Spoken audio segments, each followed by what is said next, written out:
Hey, good morning. It's Patricia Murphy. It's Thursday. This is Seattle Now. Everywhere you go in Seattle, you see people walking and running. We are a city that likes to be on the move. But for a lot of Black Seattleites, Ahmaud Arbery's murder speaks to the risks that come with taking a casual jog. Today, we're talking about what it's like to be a Black runner in our city. But first, some headlines. If you didn't get in on the latest round of free COVID test kits from the state, you are too late. They have run out again after sending out more than 2 million tests. There will be more at some point, but not yet. In the meantime, the State Department of Health said Tuesday it's hopeful about the trajectory of Omicron cases. Dr. Umair Shah says case numbers have started to level off from the holiday surge. Hospitalizations are still high, but they've started to level off recently, at least in Western Washington. A woman was arrested in Bellevue after an altercation over masking. The Seattle Times reports she was buying gas at an AM/PM convenience store but refused to put on a mask. After a few attempts at convincing her, a male employee physically removed her from the store. Charging documents say the woman then pulled out a gun, pointed it at the employee through the glass door, and threatened to kill him. She was charged with felony harassment and released pending trial. And magic mushrooms won't be legalized this year in Washington, despite a push in the state legislature. A bill modeled after Oregon's law would have let people grow and sell mushrooms with psilocybin, but only as a treatment for certain medical conditions. The mechanics of the law would fall to the Department of Health, which has its hands full with COVID, so no dice for now. The bill's sponsor says he's hopeful it'll get another chance next year.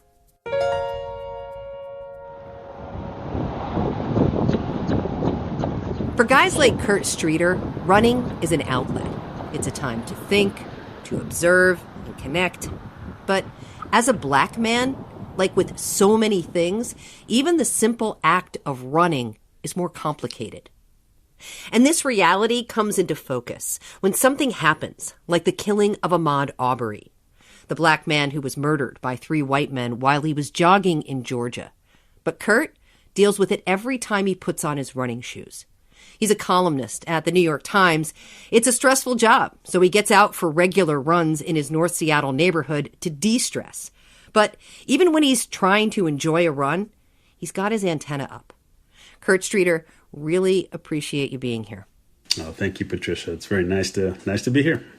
I'm curious how you discovered running and what that was like for you.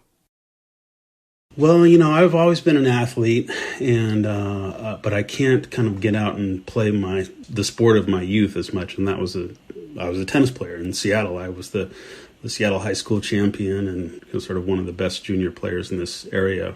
Now it's a lot easier for me to just lace up the shoes, get out, and go for a jog.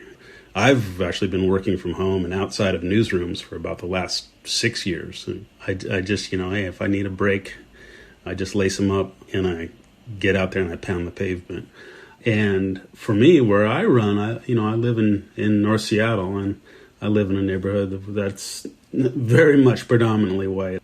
So, for me, running in this area can be a little bit isolating and there's always something sort of on my mind, being vulnerable and being so different from so many other people in this neighborhood. You grew up in the city, right? You're a Seattleite.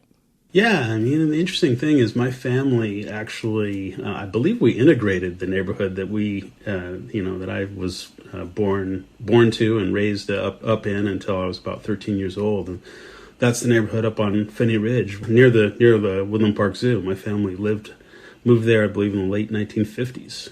My father was Seattle's third Black architect, right? And Mel Streeter was my late dad, who loved architecture and taught me to love architecture. So I try to explore different neighborhoods as much as I can. I'd be the one who would want to stop and look at a house. But you know what? I rarely do, because, again, I'm very aware how that could be perceived where I live. And somebody who looks like me, so I'm 6'2", I'm 200 pounds on a good day. And I'm a big guy, a big brother in in in these parts. Sometimes I wear a hoodie. I don't put it over my head, and even you're aware of what you're wearing, I think.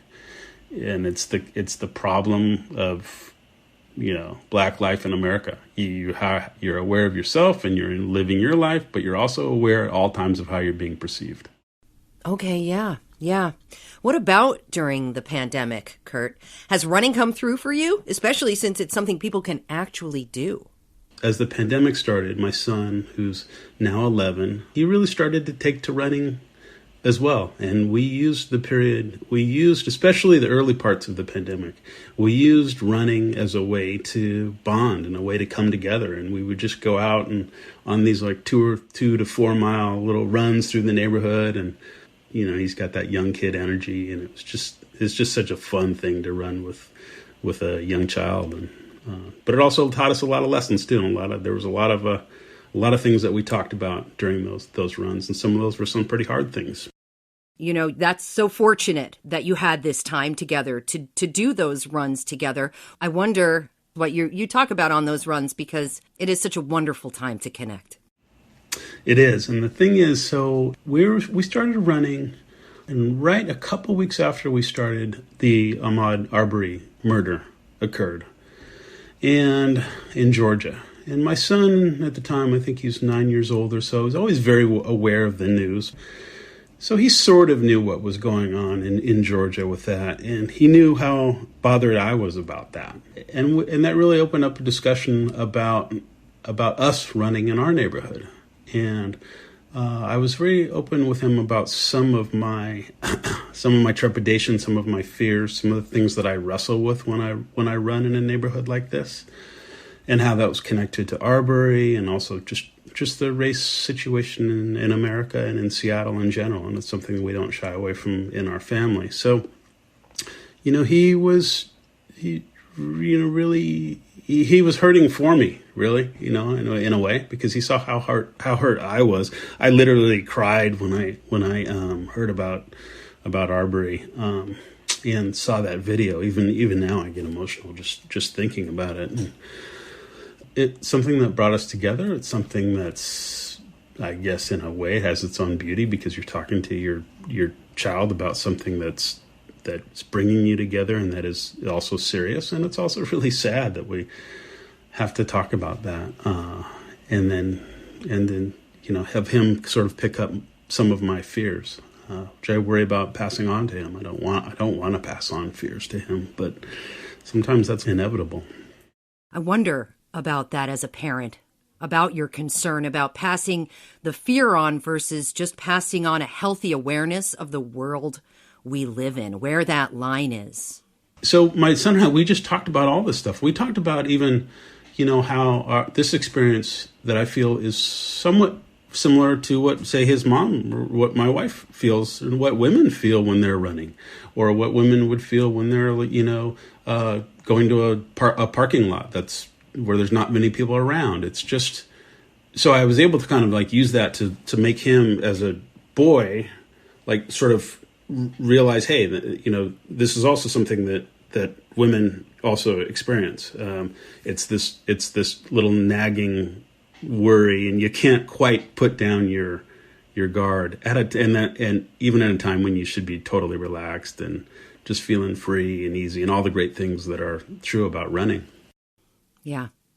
You wrote about this in a column for the New York Times, and you talked about seeing all the Black Lives Matter signs in the yards, and both feeling hopeful and wondering a little bit about all of this and the seeming change in the movement around race. We really saw the Black Lives Matter signs just popping up, of course, especially after George Floyd in our neighborhood. And we talked about that a lot. I was a little skeptical, wait a second, is this sort of a performance thing? How long is this going to last? And frankly, for a while, it was great, and it also caused a little bit of wariness. And then we saw actually some of the signs started to go down for a while. And then we were wondering, okay, that's just a phase. And then somehow a lot of new signs started popping up.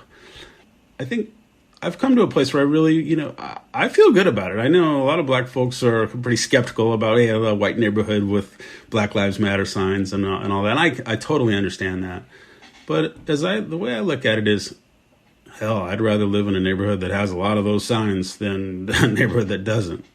And I also think those signs, they feel comforting to me when I'm on a block and I'm running through it and I see them. But I also realize they're not for me, really, because people aren't really expecting to see me in their neighborhood. Therefore, white people, it's white people talking to white people, mostly in this neighborhood, and reminding them, hey, let's be better about this. Let's think about this. Let's challenge the status quo. Let's challenge maybe some of our cousins and parents and all of that who might think or say otherwise. So I feel hopeful about that. Kurt, I really appreciate your honesty and candidness about that. It says so much about the world we live in through the simple act of running. Yeah. Appreciate you. Yeah, most definitely. Kurt is not the only guy who feels this. In fact, there's a whole nationwide group full of guys like Kurt who love to run. You gotta be on your toes. That's what's happening when you run, right? So then we're doing just Black Men Run has chapters in 30 states. It was started by Jason Russell and Edward Walton in Atlanta almost a decade ago. The local chapter goes on regular runs to build community and improve health. Seattle Captain Johnny Fikru told me the group is about running together, and speed doesn't matter. We kind of have a very chill pace when we're doing things, right? Because we're not expecting elite racers or elite marathoners to come rock. We're just trying to get, folks who have never even considered themselves to be runners. We're trying to really change that narrative, and it's been great. I think if folks wanted to blast off, they totally could. But we have a mantra at Black Men Run Seattle where it's never leave a brother behind. And so it really isn't about trying to get to the mile time, but it's about doing this together. And the only way to do that is to kind of be inviting and be creative with it. As far as the training runs go, Black Men Run has been logging some miles at Seward Park, but with some members coming from Puyallup and Federal Way, they plan to explore some routes further south as well. And in terms of distance, it really is dependent on who is there. We got some brothers right now who are training for the Oakland Marathon in March. And so they'll be wanting to cook a couple extra miles. But then we have some folks who are just trying to feel comfortable to run a race. And so for the folks that need to do a little bit more, we can pair them up with other folks. And for the folks who are I'm going to run a little bit, I'm going to walk a little bit, we got space for you there too. Being inclusive has helped encourage the runners to keep coming back. And for many, the feeling of connection is why they're running. We had one brother a couple weeks ago was talking about how, Black Men Run Seattle feels like church in the sense that this is building fellowship. This is something that we do weekly. We talk to each other. We ask how the family's doing. We're in a group chat and things of that nature. And so it's a really beautiful thing to see, to have a community of Black men to show up for each other on a weekly basis. You think about we are inundated with a 24-hour news cycle and some very, very harmful imagery of what happens to Black folks. And for a lot of us, we need to process this. We can't just be internalizing it and not saying anything. And so I'm, really grateful for the space that we have at Black Men Run Seattle, where, we do have space to talk, but we also have space to be silly and have a good time, and just the other aspects of what does it mean to be human. So then we're just going to move. We're going to take that bones and get those arms. This is really just the beginning of a discussion here. To find out more about Black Men Run Seattle and Kurt Streeter's writing about running while Black, check out the links in our show notes. Thanks for listening to Seattle Now. Jenny Cecil Moore produced today's show. Matt Jorgensen does our theme music. I'm Patricia Murphy. See you tomorrow.